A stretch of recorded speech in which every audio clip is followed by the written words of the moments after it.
और या अल्लाह की सारी जमातें रमजानुल मुबारक का इंतजार करती हैं कि ये बाबरकत साआत हासिल हो जाए, ये मुबारक घड़ियां मिल जाए, अल्लाह के कुरान की तिलावत में मसरूफ अमल है। कुरान हकीम के साथ एक शौक है, सारी सारी रात भी अल्लाह का कुरान सुन रही है और पूरे एहतमाम के साथ, पूरे शौक और ज़ौक़ के साथ रमजानुल मुबारक की ये घड़ियां गुजारते हैं।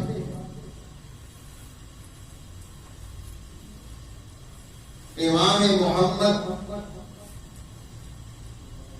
मोहम्मद इसने इब्ने इस्माईल इब्ने इब्राहीम अल-बुखारी, जिन्होंने असहुल कुतुबी बादा किताबिल्लाह,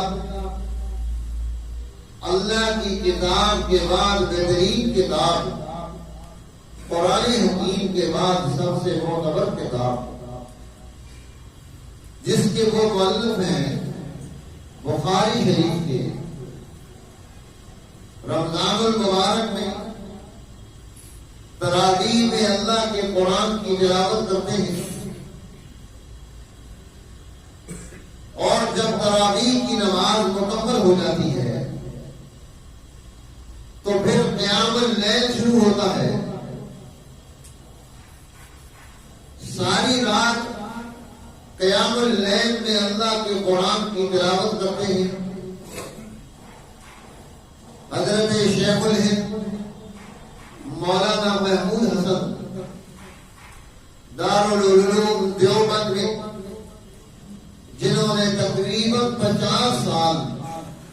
क़ाल अल्लाह और क़ाल रसूल सल्लल्लाहु अलैहि वसल्लम का दर्स दिया, उम्मत को तालीम दी, उन्हें तरबियत दी,